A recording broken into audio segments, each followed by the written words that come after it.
Bonjour à tous, bienvenue sur ce webinaire organisé conjointement par Comet et le cabinet Racine. Vous êtes déjà une trentaine en ligne. Nous allons passer à peu près 45 minutes ensemble. Le fait d'être beaucoup en ligne, cela prouve que c'est un sujet qui passionne l'ensemble de vos professions. Ce séminaire, ce webinaire est surtout, surtout comme cible tout ce qui est audience juridique et achat, plus un certain nombre de personnes qui s'intéressent au freelance et aux besoins qui sont liés au freelancing. Vous avez sur votre écran la possibilité de poser des questions. Nous avons un modérateur.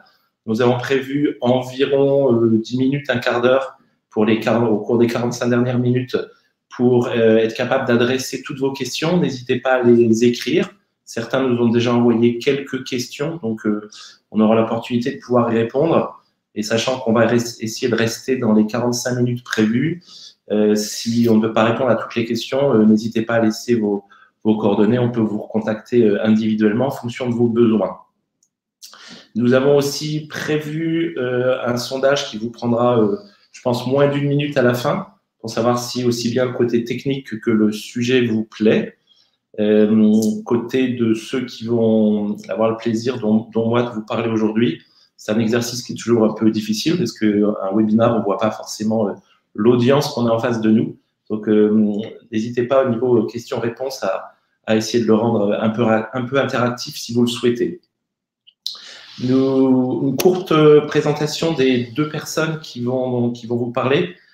Actuellement, celui qui vous parle, je suis Éric Didier, je suis le directeur général de Comet, je suis aussi le cofondateur de Comet. Vous n'avez pas forcément tous entendu parler de Comet, mais je parlerai du marché un tout petit peu de Comet à la fin. Ceci n'est pas le but n'est pas un pitch commercial. Si le sujet est lié à vos business, on aura l'occasion de se reparler séparément. Et je suis aujourd'hui, j'ai le plaisir d'être avec Edern, à qui je laisse le soin de se présenter. Oui, bonjour Eric, merci. Donc Edern, je suis avocat, je travaille dans le cabinet Racine depuis un peu plus de 2 ans et je travaille pour Comet depuis plus de 4 ans. Pour l'anecdote, je travaille pour Comet depuis la fondation de Comet. Et pour la petite anecdote, c'est moi qui ai rédigé les statuts constitutifs de Comet, donc je fais partie de l'aventure depuis le début. Et tu nous as beaucoup aidé. On a eu, comme toute société qui se crée et qui grandit vite, on a des conseils très spécialisés. On a travaillé avec différents conseils.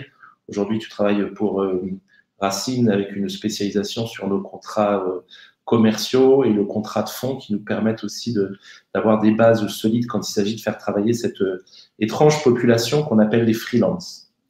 Merci en tout cas de nous donner du temps et pouvoir le partager avec nos clients et prospects. Un rapide rappel du marché. On parle beaucoup de freelancing aujourd'hui. Est-ce que c'est une mode? On se concentre, c'est aussi parce que c'est notre savoir-faire sur le freelancing IT qui va du développeur codeur jusqu'au chef de projet en passant par les personnes en charge de l'agilité. Et au niveau mondial, on assiste à une pénurie de talents. Il y a des pénuries extrêmement fortes. Si on prend la côte ouest des États-Unis, sur une région qui doit avoir à peu près une dizaine de millions d'habitants, on dit qu'il manque en moyenne 1,5 million d'ingénieurs développeurs. C'est un peu moins violent côté Europe. Néanmoins, vous regardez l'inflation, soit des prix ou des salaires, on fait face à une pénurie claire. L'écart se creuse. On a des sondages récents auxquels on a pu accéder, faits par Korn Ferry ou Price. Globalement, vous êtes 86% au niveau de l'entreprise à déclarer avoir des difficultés à recruter ou accéder à des profils IT. Et si on regarde le nombre de projets en retard, le chiffre n'est pas là, mais Gartner disait qu'il y avait à peu près, dans tous les projets IT en retard, c'était généralement 85% dû à un manque de ressources. Et l'estimation du retard dû à cette pénurie est à peu près de 175 milliards d'ici les 10 ans à venir. Il y a beaucoup d'initiatives pour essayer d'augmenter le nombre de personnes qui pourraient faire davantage d'IT, mais ça a généré toute une poche qu'on a appelée le freelancing. Le freelancing, certains disent que ça devient la mode. On a plutôt tendance à voir que ça devient la norme. C'est-à-dire qu'il y a une très forte croissance des indépendants. En Europe, en ce moment, dans le monde IT, on a à peu près 11 millions de freelance. Ça a augmenté de 145%, donc c'est 2,5 fois le même nombre en moins de 10 ans. Et si on regarde les pays avec un droit du travail plus libéral, où c'est contre-intuitif de penser qu'il y aurait davantage de freelance, si le marché du travail est très libéral et que embauche et sortie se font à une vitesse rapide, non, étonnamment, même dans un monde extrêmement libéral, les freelances sont extrêmement présents. C'est à peu près 50% aux États-Unis en monde IT. Si vous prenez l'IT la plus récente, c'est ce qu'on appelle la data ou la data IT, c'est à peu près 7 personnes sur 10 qui sont freelancers. Le but de ce webinaire n'est pas de trouver les raisons, mais la raison principale, c'est que les personnes qui sont dans l'IT ne souhaitent plus, et ce n'est pas seulement une question de génération, dire mon salaire va dépendre de mon âge et de globalement mon école. Aujourd'hui, quel que soit l'âge, il peut y avoir des expertises qui fait que ça justifie des salaires différents. Et regardons les choses en face. Un freelance a tendance de façon nette à gagner mieux sa vie. Le freelancing n'est pas fait pour tout le monde. C'est aussi des questions de morceaux, de tranches d'âge, de tranches de vie. Et donc, globalement, c'est une tendance de fond. On voit qu'elle s'accélère. Le métier de comète, c'est bon an, mal an, bien sûr, quand vous travaillez avec des freelances, là où vous êtes plutôt habitué à travailler avec des sociétés de services, qu'elles s'appellent ESN, qu'elles s'appellent agences, c'est des habitudes qui changent. Les agences, les SS2I ou les ESN ont de plus en plus de mal à trouver les bons talents, ce qui pose un problème au niveau de tout ce qui est grand compte ou entreprise. C'est que vous mettez à devoir contracter en théorie avec des individus et une grande société n'est pas du tout faite pour contracter avec des individus.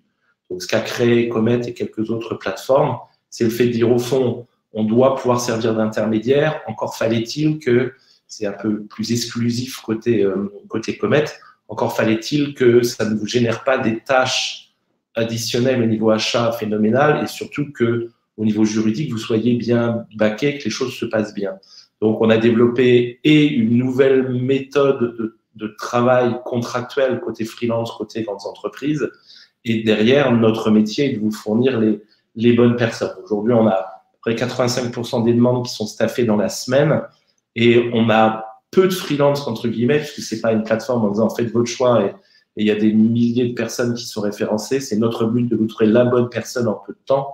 Donc, sur les 350 technos existantes, on a à peu près 5000 personnes qui seraient presque comme des employés, si vous voulez, qu'on connaît fort bien, qu'on a qualifiés, à qui on fait confiance, qu'on a une expérience. Et donc, c'est plutôt la petite partie des gens qui fonctionnent déjà bien et qui acceptent certaines règles du travail, dont les règles contractuelles, plutôt qu'une masse, on va dire, on n'est pas le LinkedIn du recrutement. C'est aussi été le pitch un peu plus commercial. Je vais laisser Edern vous présenter rapidement Racine. Alors oui, en quelques mots, Racine, c'est un des principaux cabinets d'avocats d'affaires en France. Il compte 230 avocats répartis dans 7 bureaux, dont une centaine environ à Paris. Alors, la vocation de Racine, c'est de traiter l'ensemble des problématiques qui peuvent se poser au cours de la vie d'une entreprise. Historiquement, Racine s'est construit autour du contentieux. Le contentieux est dans l'ADN de Racine, mais nécessairement, j'ai envie de dire, l'activité de conseil qui va de pair avec le contentieux s'est aussi fortement développée. Donc aujourd'hui, Racine est capable de traiter de problématiques contentieuses et de conseil dans une diversité de matières que vous pouvez voir à l'écran. Ça peut être des problématiques de levée de fonds, tant en equity qu'en dette. On peut représenter tant des banques que des investisseurs, que des sociétés en tant que telles. On accompagne aussi dans la rédaction de contrats, comme c'est le cas avec Comet. On accompagne aussi des restructurations ou des problématiques RH, par exemple. Donc, tout ça offre finalement aux clients un panel complet de toutes les problématiques qui peuvent se poser dans la vie d'une entreprise. Merci Edern. On va passer au cœur du sujet. Les achats de prestations intellectuelles auxquels vous faites tous appel, pour les statistiques qu'on a en interne dans tous les grands groupes français, on est entre 50 et 60% d'externes en IT. Les externes étant ce nom un peu générique que donnent les grandes sociétés sur les personnes qui ne font pas partie de la masse salariale, des employés. Donc, ça veut dire que c'est quelque chose d'absolument énorme. Je ne vais pas vous assassiner de chiffres, mais l'année dernière, le marché de l'IT sous-traité en France était de 70 milliards. Donc, c'est quelque chose qui est juste phénoménal quand vous pensez que globalement une personne coûte en moyenne 100 000 euros, vous divisez 70 milliards, vous vous rendez compte qu'on est à des volumes qui sont vraiment un peu moins d'1 million de personnes qui travaillent en sous-traitance IT. Donc, la sous-traitance est extrêmement régulée et elle vient d'un monde qui est assez étonnant. Les SS2I existent cette année, en 2020.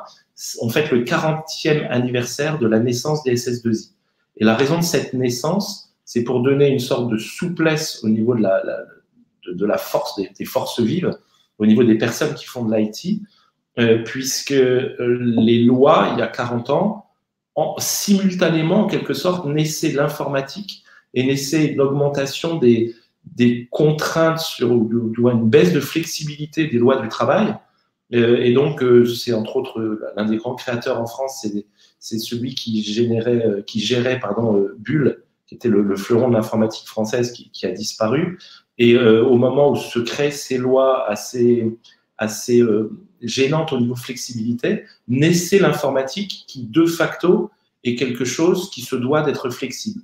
Puisqu'on parle de projet informatique qui va durer 1 mois, 2 mois, 1 an. Et à la fin du projet, on passe de 100 personnes à quelques personnes, souvent moins de 10, pour faire la maintenance de ce projet. Donc, est arrivé assez naturellement, à partir du moment où on part en mode projet et non pas en mode emploi à vie, est arrivé assez rapidement toute une logique de sous-traitance dont on peut globalement faire une liste rapide. Oui, alors rapidement, donc c'est pas de la sous-traitance, mais par exemple le salariat fait partie des modes d'exécution de prestations informatiques. Donc salariat classiquement le CDD ou le CDI. Ensuite, on a plus une relation de prestataire. Donc Eric nous en a parlé avec les SS2I qu'on appelle maintenant des ESN, qui ont en interne des salariés qui vont prêter cette main-d'œuvre aux clients.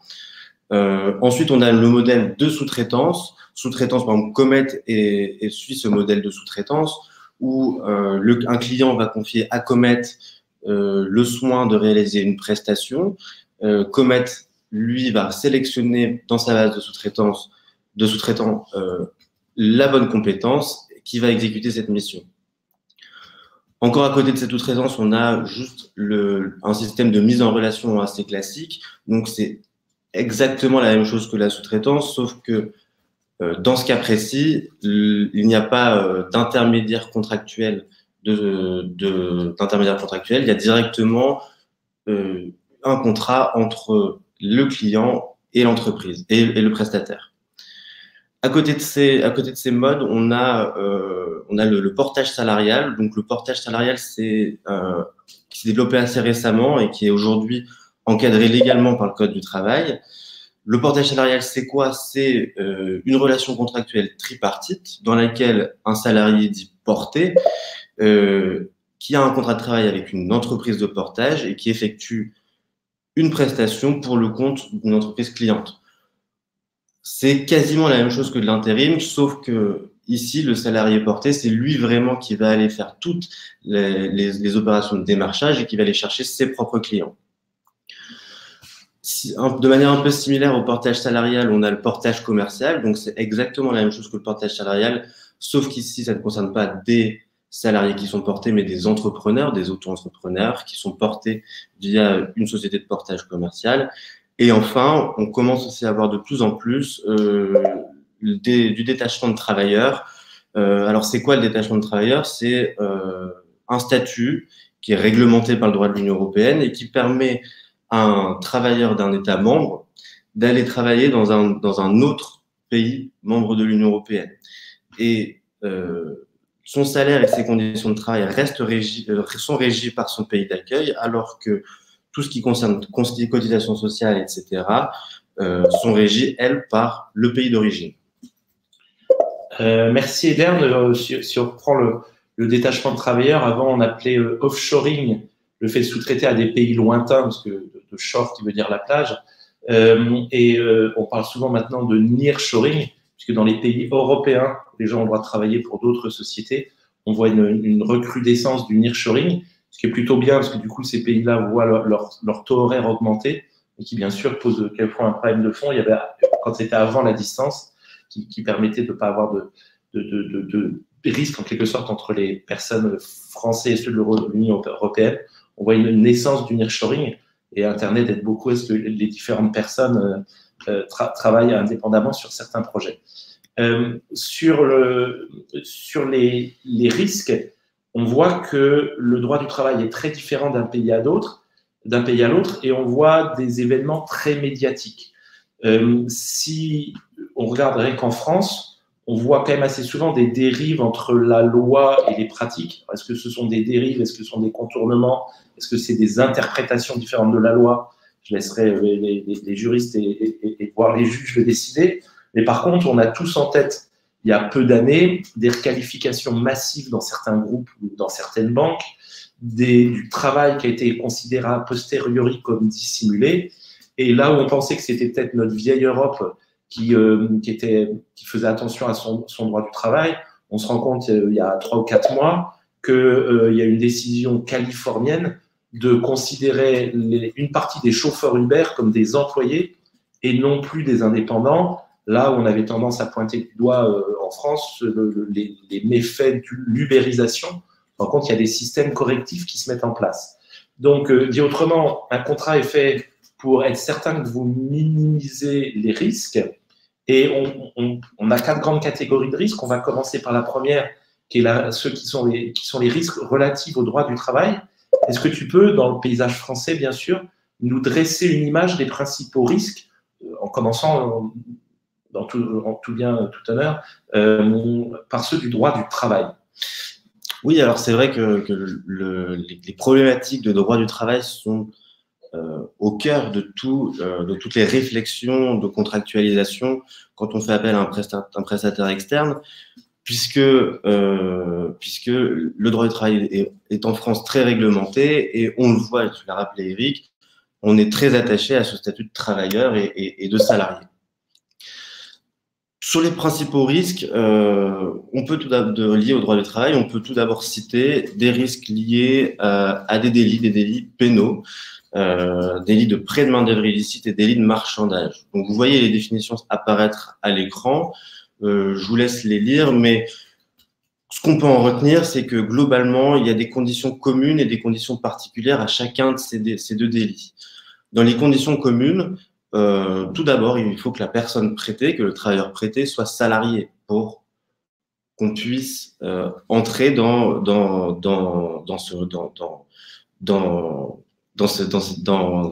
cette catégorie de délits pénaux. Ensuite, toujours dans les conditions communes, il faut que l'opération ait un but lucratif.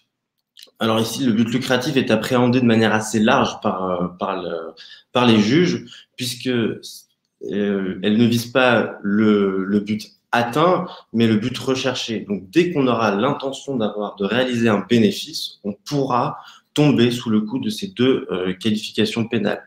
Sachant aussi que le but lucratif consiste dans la réalisation d'un profit, mais pas seulement, il peut consister aussi en la réalisation d'une économie. Donc, par exemple, j'économise des charges sociales que j'aurais dû payer si mon prestataire avait été un salarié, par exemple. Donc ça, on parle souvent de main-d'œuvre illicite et de marchandage qui, en effet, ne s'applique pas au monde du freelancing, ne serait-ce que parce que la personne n'est pas salariée. Maintenant, on entend aussi souvent parler de prêt de main-d'œuvre illicite. Oui, donc sur les conditions particulières propres au prêt de main-d'œuvre illicite, le texte est assez clair. Il faut que l'opération ait un but exclusif de prêt de main-d'œuvre. Alors, comment on va pouvoir déterminer si une opération consiste exclusivement en prêt de main-d'œuvre? Ici, le juge cherche, via ce qu'on appelle un faisceau d'indices, à déterminer si une situation d'affaires donnée correspond à un prêt de main-d'œuvre illicite. Alors là aussi, on vous a classé 3 grands types d'indices que le juge utilise pour déterminer si la situation relève du prêt de main-d'œuvre illicite. Alors rapidement, la première catégorie, le juge va s'attarder vraiment sur l'objet du contrat et sur le contrat en lui-même. Plus le contrat et plus la relation contractuelle précise la tâche qui sera affectée au prestataire, au moins on risquera de tomber sous le coup de l'incrimination de prêt de main-d'œuvre illicite. Donc tout ça devra bien sûr être écrit clairement dans le contrat. La rédaction du contrat est très importante, mais aussi il faudra bien s'attacher à ce qui est écrit dans le contrat concorde avec la réalité. Le juge ne va pas s'attarder à la lettre du contrat, comme on le dit. Également, lorsque la prestation touche à un savoir-faire spécifique, le juge y verra un indice de licéité en fait de la relation et donc qu'il n'y aura pas de prêt de main-d'œuvre illicite. Si vous voulez, si les travaux accomplis dans le cadre ordinaire de l'entreprise, si ça présente aucune originalité avec ce qui est déjà effectué dans l'entreprise, il n'y a aucune technicité particulière, là, il y aura un indice fort de prêt de main-d'œuvre illicite.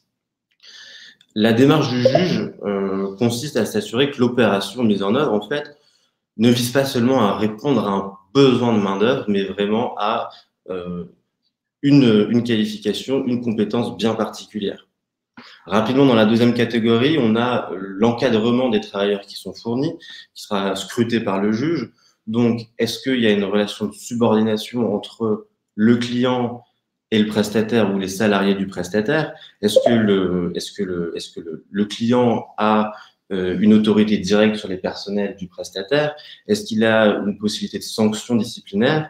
Tout ça sont des facteurs, sont des indices de prêt de main-d'œuvre illicite.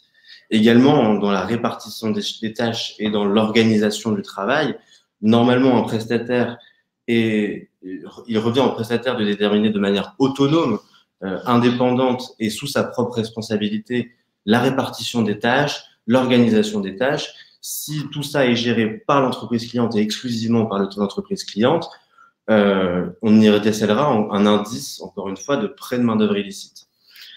Et enfin, on peut aussi dire que la fourniture de matériel par le client est un indice de prêt de main-d'œuvre illicite. Alors attention ici, il ne faut pas être jusqu'au boutiste, c'est-à-dire que le client peut aussi imposer certaines normes, typiquement normes d'hygiène, de sécurité, et à ce titre, c'est pas parce qu'il fournit un ordinateur pour des raisons de sécurité interne que le juge décèlera forcément un indice de prêt de main-d'œuvre illicite. Il faut bien toujours contextualiser et si c'est justifié, ce ne sera pas un indice de prêt de main-d'œuvre illicite. Et enfin, dernière grande catégorie, on a le mode de rémunération. Si le prestataire est rémunéré de manière au temps passé, on y verra plus un indice de prêt de main-d'œuvre illicite, alors qu'une rémunération forfaitaire, ici, sera plus vu comme un indice justement de licéité de l'opération. Donc c'est clair là-dessus, c'est vraiment le focus, c'est vraiment de regarder l'écriture du contrat, l'environnement dans lequel il va se passer, respecter et la loi et sur le fond et sur la forme, j'ai envie de dire. Donc ça fait partie des choses qui sont ouvertement du ressort du juridique pour que les choses se passent bien entre le freelance et la société. Maintenant, le délit de marchandage, qui semble une loi un peu ancienne, pour être honnête. Alors oui, le délit de marchandage, c'est vrai qu'en fait, toutes ces lois sont assez anciennes, tous ces délits pénaux sont assez anciens et restent malheureusement encore aujourd'hui gravés dans notre code du travail.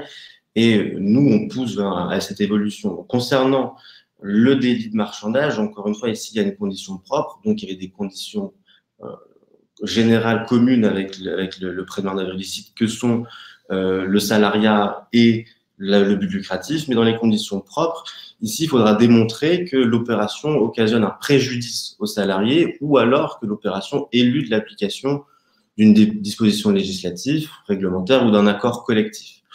Alors, ces deux critères sont alternatifs selon la loi, sauf que bien souvent, ils vont se cumuler puisque c'est l'application, ou plutôt la non-application d'un accord collectif à un prestataire qui lui fera subir un préjudice. Donc ici, le but sera de démontrer si un préjudice a été subi par le salarié. Et ce préjudice peut être bien sûr financier, mais ce peut aussi consister en la perte d'avantages.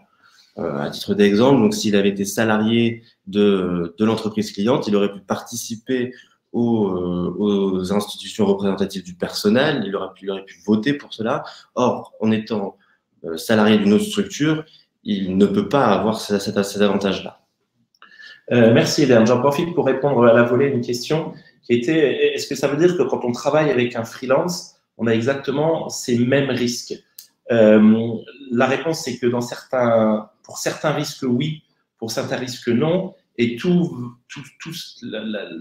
les choses que vous devez faire consistent à faire un contrat qui va bien pouvoir non seulement vous protéger, mais adresser ces risques.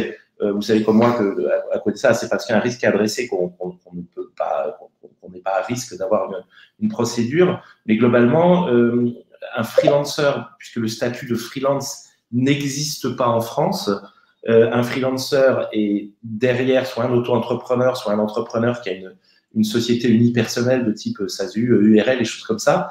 Donc oui, il faut regarder ça avec attention. Une des raisons de ce webinaire, une des raisons de l'expertise qu'on a développée, c'est que on pense que nos clients ne doivent pas passer, je sais pas combien on a passé d'heures en cumulé, mais on parle quand même en milliers d'heures.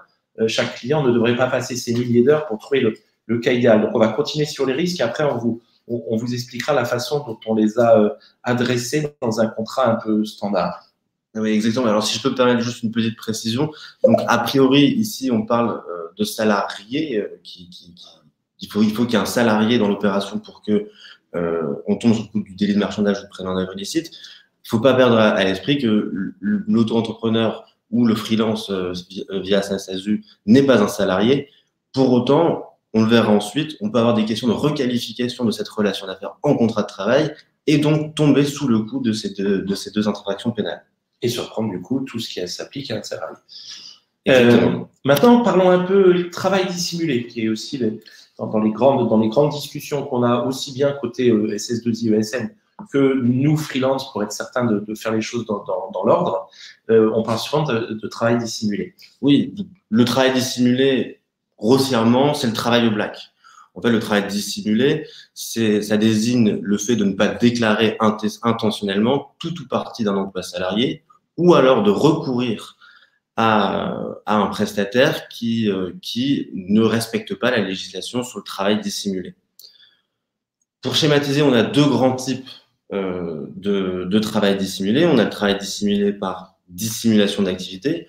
Donc ici, ce serait un prestataire qui ne s'est pas immatriculé, qui n'a pas d'existence légale, qui ne déclare pas, qui ne fait pas ses déclarations aux organismes sociaux ou à l'administration fiscale. De l'autre côté, on a le travail dissimulé par dissimulation d'emploi. Donc ça, ici, c'est lorsque le prestataire ne fournit pas de bulletin de paie, par exemple, à ses salariés, ne déclare pas son salarié. Le législateur ici, il impose à toute société qui fait recours à des prestataires de vérifier que son prestataire est dans les clous de la réglementation sur le droit du travail, et donc imposera certaines vérifications, les KYC notamment, l'attestation de vigilance, etc.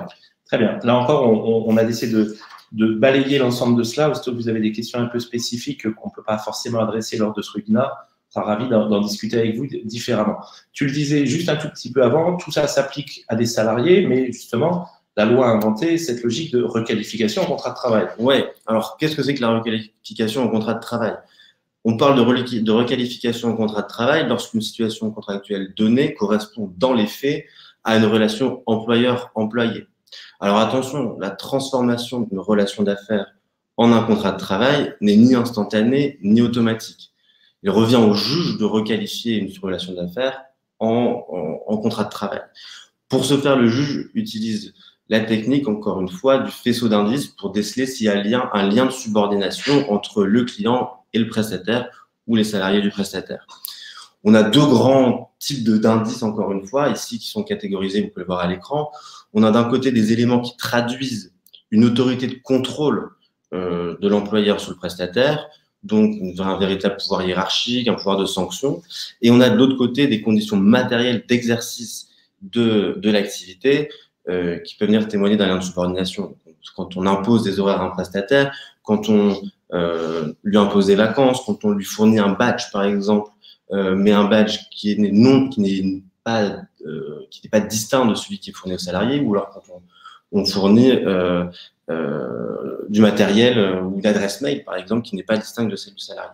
Et donc, là, le grand risque derrière ça, c'est lorsqu'on aura une requalification en contrat de travail, il faudra appliquer à la relation d'affaires toutes les règles du Code du travail. Et généralement, ça arrive dans le cas d'une rupture de la relation d'affaires. Et donc ici, dans cette rupture, il faudra appliquer toutes les règles sur le licenciement, par exemple. Merci, Eder. Là, on a balayé les plus grands cas du droit du travail. Si on rajoute un côté un peu business, maintenant, il y a des risques en matière de propriété intellectuelle. Le sous-traitant développe, surtout dans le cas de l'IT, développe quelque chose d'un peu intangible, des lignes de code. Quel est le risque qu'une fois que la personne a fini, elle dise en fait, ce que j'ai développé m'appartient, une sorte d'artiste, là où la société était persuadée qu'il avait participé à fabriquer quelque chose qui appartient bien à la société. Oui, alors c'est ça, le risque, c'est que le travail effectué n'appartienne pas, in fine, à la société cliente. Et pour le coup, le code de propriété intellectuelle est assez clair sur ce point-là. C'est pas parce qu'il y a un contrat de prestation de service qui a été signé que automatiquement les œuvres effectuées dans le cadre de ce contrat sont cédées à l'entreprise cliente. Donc, dans les contrats, il faudra bien être attentif à y inclure une clause de cession des droits de propriété intellectuelle. Cette clause doit être explicite, claire et valable, bien entendu, afin que le client puisse utiliser, modifier, adapter l'œuvre à son bon vouloir. Et au-delà du fait de ne pas pouvoir utiliser l'œuvre, exploiter l'œuvre et l'adapter, il y a aussi le fait de tomber sous le coup de la législation sur la contrefaçon. Donc, si moi, je n'ai pas prévu d'acquérir les droits de propriété intellectuelle, mais que je les utilise quand même, je pourrais être sanctionné pour contrefaçon. Du logiciel que j'ai fait développer. Ça serait vraiment injuste, mais c'est à ça que servent les contrats. Le tableau ne serait pas complet sans parler des risques relatifs au droit commercial. On ne va pas aller trop profondément dessus, mais il y a quand même des choses sur lesquelles on doit attirer votre attention. Et la première, c'est la rupture brutale de relations commerciales. Oui, alors la rupture brutale de relations commerciales, c'est ici, donc déjà, ce qu'il faut retenir quand même, c'est que le fait de rompre des relations commerciales n'est pas en elle-même illégal. Ce qui est illégal, c'est d'abuser dans cette rupture, d'avoir une rupture trop brutale, et à tel point qu'elle devient fautive, cette rupture. Et c'est dans le sens que la réglementation a été construite. Bon, la première difficulté, c'est que le texte de loi nous n'explique pas ce que c'est qu'une relation commerciale établie. Donc, encore une fois, c'est le juge, la jurisprudence qui a dû déterminer ce que c'était. Une relation commerciale établie, c'est une relation qui est suivie, stable et continue. Et le juge s'attachera particulièrement à la durée de la relation d'affaires pour savoir si elle est stable ou continue. La brutalité ici de la rupture, selon la jurisprudence, doit être imprévisible, soudaine et violente. En fait, globalement, ça résultera d'une absence de préavis ou alors d'un préavis insuffisant. Le texte nous impose un délai raisonnable dans cette rupture. Et l'appréciation de cette durée de préavis résultera de la durée de la relation commerciale. À titre d'exemple, pour une durée de relation commerciale de 25 ans, un préavis de 2 ans est raisonnable. Très bien. Il y a un point qui impacte pas mal les freelancers, c'est ce qu'on appelle la dépendance économique, puisqu'on parle bien d'un freelancer qui a généralement sa propre société et qui peut travailler pendant 1 an, 2 ans, donc c'est unipersonnel et va travailler pendant 1 an ou 2 ans pour la même société. Donc il y a un risque de dépendance économique où le donneur d'ordre pourrait imposer ses conditions parce qu'au fond, il travaille que pour nous et si c'est le seul employeur de la région, il pourrait imposer son prix. Qu'en penses-tu? Oui, alors, un peu à l'image de la rupture brutale des relations commerciales, la dépendance économique n'est pas en soi illégale. Ce qui est illégal, c'est d'en abuser. Donc, une fois que j'ai une dépendance économique, une fois que j'ai une relation d'affaires assez intense, 2 ans par exemple, de 1 an, 2 ans avec une entreprise, si mon client il en abuse de cette situation, il m'impose des prix qui sont décorrélés par rapport à la prestation, des prix trop bas, s'il m'impose des conditions tarifaires et des conditions de paiement déraisonnables, tout ça pourra être une relation d'abus. Et in fine, il faut aussi que toute cette situation d'abus affecte la concurrence, donc est un effet anticoncurrentiel sur le marché. Merci. Bien sûr, toute présentation qui parle un peu juridique ne serait pas valide si on n'utilisait pas ce marronnier depuis 2 ans qui est le RGPD et qui fait le bonheur des cabinets d'avocats et des clients. Donc, qu'en est-il du RGPD dans ce monde? Oui, c'est vrai que l'entrée en vigueur du règlement européen sur la protection des données personnelles a eu un impact significatif dans les métiers d'achat, puisque les acheteurs sont vraiment au centre, et les services juridiques aussi, bien sûr, sont au centre de la contractualisation. Donc, il y a un point d'attention tout particulier qui doit être effectué sur ce point-là. Alors, ce qu'il faut retenir, c'est que dès l'instant où un projet ou une prestation implique un traitement de données, on rentre dans le cas du RGPD. Donc, à chaque prestataire, il faudra déterminer si il traite des données ou non. Il peut être un simple responsable du traitement ou alors il peut être un sous-traitant au sens du RGPD. La distinction, donc par exemple, chaque entreprise traite des données pour ses salariés, donc là, elle est responsable de son traitement, et si elle sous-traite la paye à un intervenant externe, cet intervenant externe sera considéré comme sous-traitant au sens du RGPD. Et le non-respect par le sous-traitant des règles du RGPD pourra être synonyme de sanction pour l'entreprise cliente, donc le responsable du traitement. Merci beaucoup. On vient de passer une grosse demi-heure sur les risques. Maintenant, on va être un peu plus positif. On va parler solutions. Étonnamment, la solution est assez facile. Elle est facile parce qu'en fait, ça fait 4 ans qu'on travaille dessus. On a fait on n'a pas encore atteint les 10 000 missions, mais on n'en est pas loin. Et donc, globalement, on a développé au fur et à mesure des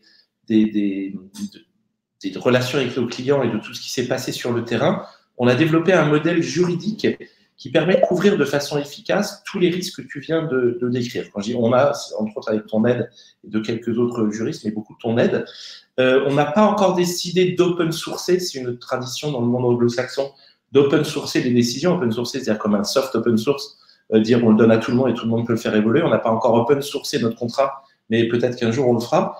Notre mission étant de favoriser les nouvelles méthodes de travail. Au moins, on vous en partage volontiers les principes. Donc, dans le modèle contractuel développé par Comet, globalement, 80% de nos clients, 90% de nos clients y adhèrent. Presque tous nos clients avec un léger parfum. Vous imaginez bien quand on travaille avec certaines entités de Thales Armement qui demandent des clauses de confidentialité défense et autres, les contrats ont un peu évolué. Mais c'est surtout en fait un modèle où on s'est arrangé pour qu'il n'y ait qu'un interlocuteur unique.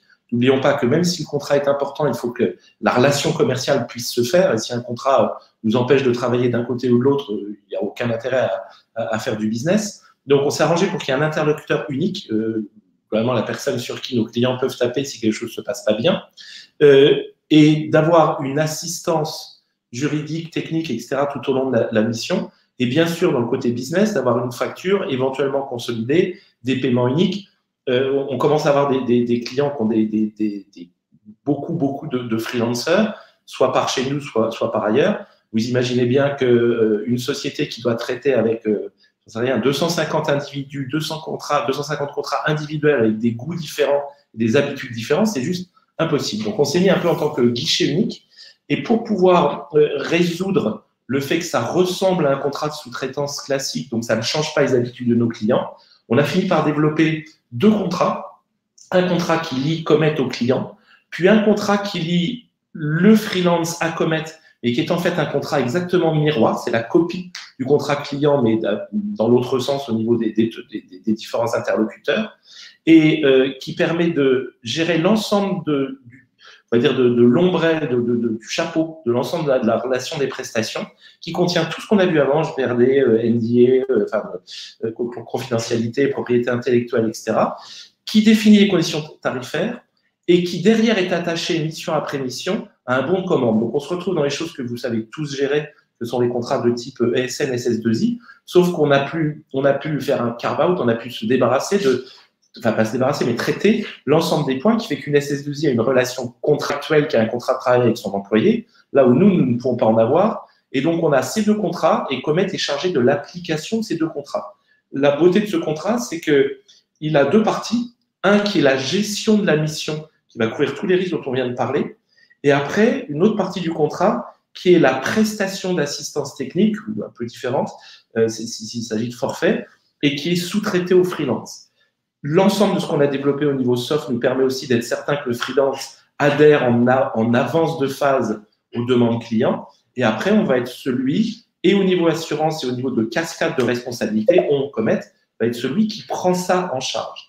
Ça veut dire que globalement, et pour éviter de vous redire tout ce qu'on a dit avant, globalement, ça va permettre de couvrir tout ce qui est prêt de main-d'œuvre illicite, tout ce qui est marchandage, requalification, RGPD, tout cela, mais en plus dans une carcasse, dans un environnement qui est celui d'une relation contractuelle saine et qui change très peu les habitudes auxquelles vous êtes soumis. Donc, on ne va pas détailler ça, parce que ça deviendrait un webinaire d'une 50aine d'heures, et puis il nous reste 5 grosses minutes pour être capable d'avancer sur vos questions. On sera ravis d'en parler. Sachez que comme effet intermédiaire, j'ai vu que dans la liste des présents, il y a quelques freelances, on arrive aussi à cloner les habitudes, c'est-à-dire que nos freelances sont payés en moyenne avant, pas en moyenne tous, avant le 3e ou 4e jour du mois de la prestation qu'ils viennent de faire. Donc, on est très, très proche d'une fiche de salaire, enfin d'un salaire payé, là où le client nous paye suivant ses conditions habituelles qui sont entre 45 et 60 jours suivant les clients. En plus, on a pas mal évolué puisque la société commence à avoir pas mal de milliers de contrats. Ça veut dire qu'on a été capable de l'appliquer à 3 domaines. Un qu'on appelle Comet Boost, qui est globalement l'assistance technique traditionnelle. Et on prend une commission de gestion de l'ensemble, mais aussi de gestion du risque et du risque financier et des assurances.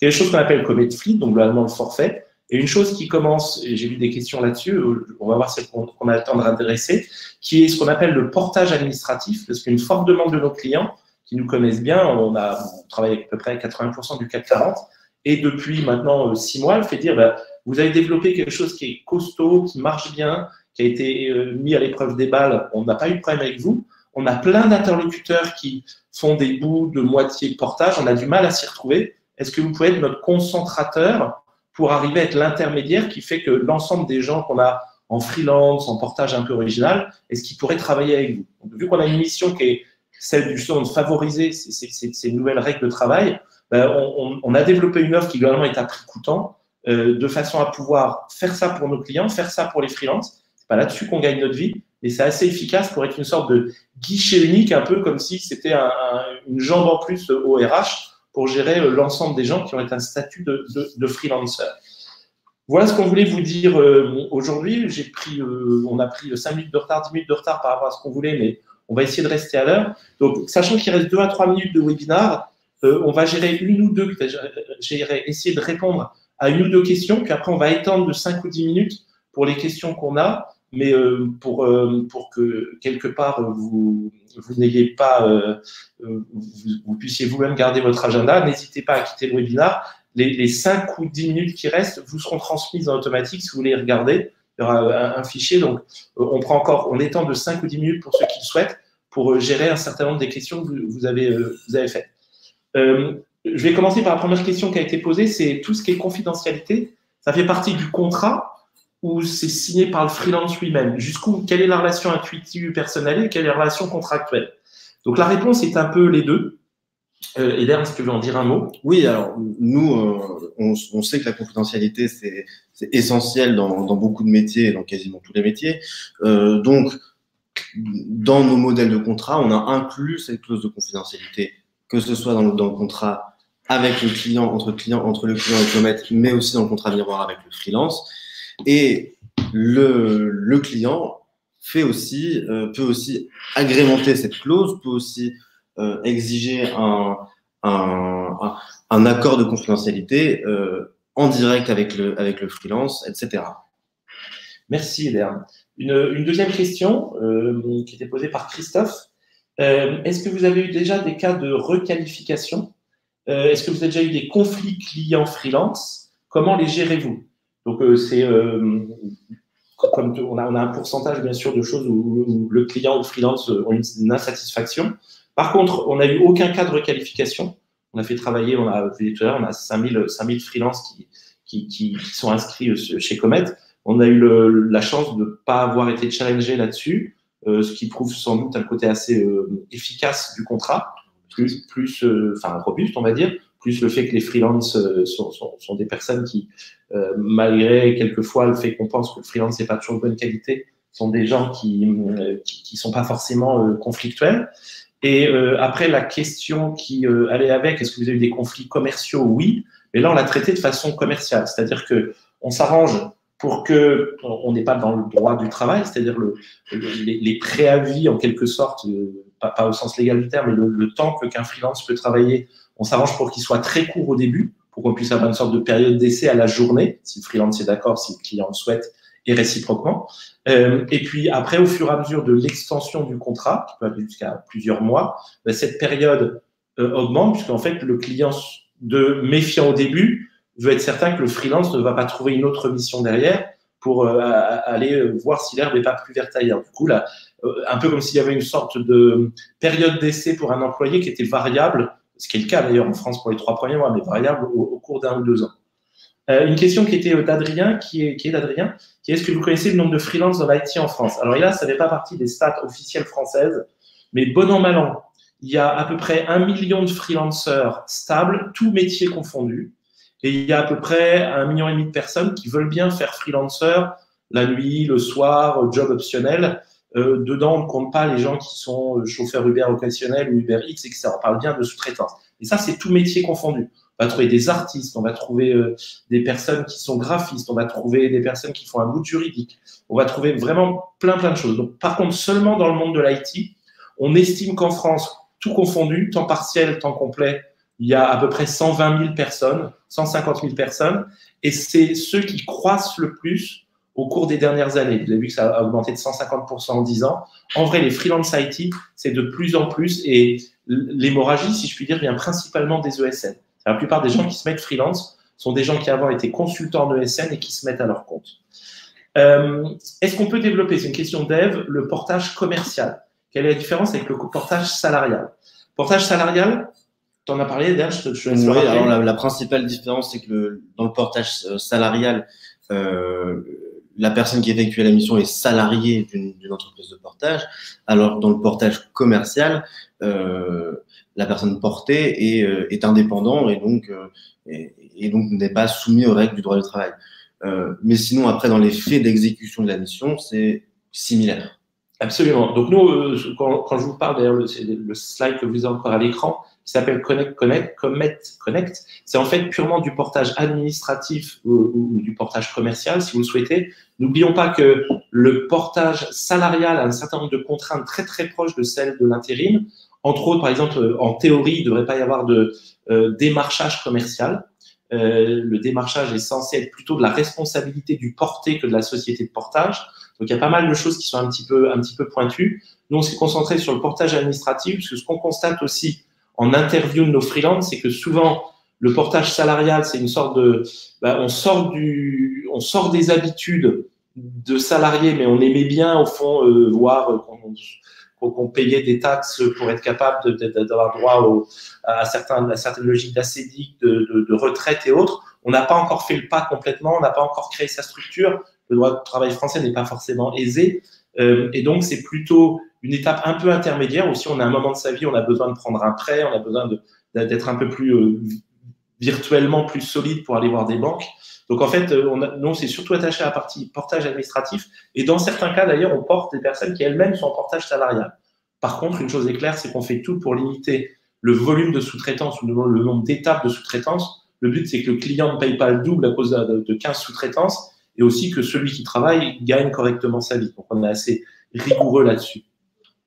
Une question d'Adrien aussi, c'est quelle durée faut-il prévoir pour un préavis correct entre un freelance? Donc, c'est une question purement commerciale. Honnêtement, si la mission est de 1 mois, c'est à vous de voir, mais 15 jours me semble beaucoup. Si la mission est de 6 mois à 7 mois, qu'elle a été renouvelée plusieurs fois, c'est plutôt une bonne entente. Et sachant que nous, on signe des avenants, souvent les sociétés disent j'en ai besoin pour 7 mois, 1 an, mais en fait, je vais m'engager au bout de 3 mois. Le premier mois, c'est souvent quelques jours, c'est un peu essayé, être certain que tout se passe bien. On s'est rencontrés, on pense que mutuellement, on va travailler bien ensemble, mais on se donne un peu une période d'essai courte. Et plus la mission va bien, plus on se fait confiance, plus la durée augmente. Donc, c'est dur, Adrien, de vous répondre sur exactement la durée. L'avantage d'un contrat comme Comet, c'est que c'est complètement flexible. Il n'y a pas de droit du travail à respecter puisque on est dans ce cas précis, on travaille entre une société certes individuelle et un individu qui peut avoir le choix. En ce moment, un freelancer qui fait le tour du monde pour aller implémenter une solution, il est partout, il travaille beaucoup, il est tout le temps en déplacement, mais il est très heureux de le faire. On a plus de souplesse en quelque sorte dans le droit du travail. Si j'avais juste à synthétiser ce que vient de dire Eric, en fait, le délai de préavis dépend de la durée de la prestation. Une autre question était les délais de paiement des grands comptes. Honnêtement, je trouve que ça s'est amélioré au cours de ces 10 dernières années. On voit de moins en moins du 90 jours de fin de mois le 30. On est plutôt entre 45 et 60. Maintenant, c'est dur pour le freelance d'attendre les 45 et 60, surtout que souvent, dans un grand compte, la première facture est beaucoup plus longue à être payée que les autres, parce qu'il y a tout un protocole achat, parce qu'il manque des papiers, il manque un RIB, il manque plein de choses. Donc souvent, la première facture, c'est plutôt, on va dire, c'est pas rare qu'on fasse du 3 mois, quoi, 3 mois et demi. Les autres sont derrière. Donc vu que nous, on avait cette logique de dire on va servir d'intermédiaire, on a pris sur nous tout ce qui est besoin d'un fonds de roulement en quelque sorte. C'est-à-dire que nous payons le freelance juste en fin de mission. Quelques jours, le temps qu'il déclare globalement ses comptes rendus d'activité, ses CRA et c'est le nombre de jours faits. Et derrière, on va directement voir avec le grand compte et on prend le risque financier sur nous. Une des questions de Laure, c'est est-ce que ça s'applique hors de France? Est-ce que vous travaillez avec des freelances hors de France? Si oui, est-ce qu'on les gère de la même manière? Alors aujourd'hui, il faut avancer lentement parce qu'il y a le côté juridique qui est loin d'être négligeable. On traite avec tous les freelances qui sont capables d'avoir une structure en France. On impose à nos freelances aujourd'hui que la structure juridique qui les porte une URL, une SARL, un auto-entrepreneur, c'est un statut juridique qui permet que la personne travaille. Donc, on a des étrangers, généralement 100% européens, ou avec le droit de travailler en France. Attention aux autorisations de travail, parce que il ne faut pas là aussi qu'une sorte de paiement sous forme de dividende soit du travail dissimulé. Donc aujourd'hui, on a eu le cas, entre autres, le Brexit nous a amené pas mal de freelance dont les sociétés, entre autres des grandes banques, ont dit on préférerait travailler toujours avec ces mêmes personnes, mais on n'est pas confortable avec ce qui va venir du Brexit. Donc on s'est mis à retrouver pas mal de freelance qui continuent des missions similaires à celles d'avant, qui par contre ont une structure en France c'est pas du portage, mais qui les porte au sens, vous comprenez ce que je veux dire, au sens droit juridique qui soit baqué, qui ont donc leur assurance en France. Et dans ces cas-là, on les porte volontiers. On a une deuxième expérience qui est en cours, c'est le fait de faire travailler en remote des Français aux États-Unis, parce que les Américains sont très remote et ont plus de problèmes que nous à trouver des personnes. Chez les freelancers, il y a un fort désir de pouvoir travailler partiellement en télétravail. Et donc, sachant qu'aussi on a une culture un peu anglo-saxonne en interne, on fait ça et on va voir comment on peut le faire. Donc, on le fait dans un certain nombre de cas spécifiques, souvent d'ailleurs avec des grands groupes qui sont déjà clients en France, qui ont des services juridiques avec lesquels on a bien travaillé. C'est des expériences, on a quelques dizaines qui travaillent pour l'instant. Les autres pays d'Europe, il faut le temps qu'on regarde le travail, regardons les choses en face. L'ESN et la SS2I est né dans chaque pays en fonction des contraintes du droit du travail. La SS2I, l'ESN n'existe que France, Allemagne, Pays-Bas, globalement, c'est à peu près le seul pays qui reste. Les autres sont des droits très différents. Donc, on est obligé d'avoir une approche différente par pays. Il me reste un certain nombre de questions, il m'en reste 2. Est-ce que Comet prend la responsabilité sur le contenu de la mission réalisée par le freelance? La réponse est oui et non. J'ai gardé ce slide-là. Dans Comet Boost, on est en assistance technique, donc on ne prend pas la responsabilité. C'est le client qui doit gérer le projet, c'est le client qui gère les milestones et les dates. C'est le client qui choisit de vérifier que le travail est bien fait et qui peut demander au freelance de suivre ses règles. Alors que dans le cas de Comet Fleet, qui bien sûr est plus cher, c'est du forfait. Donc, Là, c'est du paiement au milestone, c'est du paiement au sprint, c'est du paiement à la responsabilité de ce qui est livré. Et bien sûr, c'est plus cher parce que ça veut dire qu'il y a un chef de projet qui va être payé pour faire ces choses-là. Donc, c'est un peu votre choix en interne. Et d'ailleurs, moi, si je pouvais juste ajouter une précision avec mon œil plus de juriste, quand j'entends responsabilité. Alors, en fait, Comet est responsable vis-à-vis du client de la responsabilité de la mission, puisque c'est à lui qu'elle est confiée. Mais le freelance, lui, vu que c'est lui le sous-traitant, est responsable de la bonne exécution de la mission vis-à-vis de Comet. Il reste pas mal de questions et je ne voudrais pas vous prendre davantage de temps. Donc, il reste deux choses à vous dire, trois choses peut-être. La première, c'est que si vous avez des questions spécifiques sur ce slide-là, vous avez les emails le mien et celui d'Edern. C'est pas forcément nous qui vous répondrons si la question est un peu. Ça sera pas forcément l'un de nous deux, c'est une question un peu commerciale.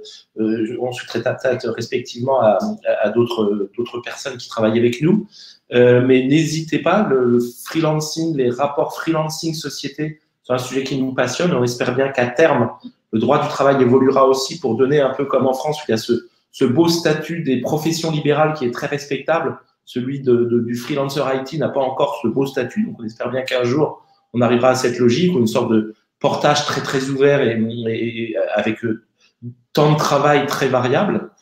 La deuxième chose qu'on voulait vous dire, c'est que vous avez un onglet sondage à droite. Ça nous ferait très plaisir d'avoir votre retour pour savoir si ça vous a intéressé, si techniquement parlant, ça se passait bien, vraiment nous aider à nous améliorer. Et la troisième, c'est un grand remerciement d'avoir passé ces 50 minutes avec vous, 7 heures presque, et avec le plaisir de peut-être travailler ensemble, que ce soit pour affiner vos contrats et vos besoins juridiques avec Edern et le cabinet Racine, ou vos questions de freelance avec Comet. Donc un grand merci. On va arrêter là cette session. Et merci Edern. Merci Eric. Merci beaucoup. À bientôt. Très bonne fin de journée.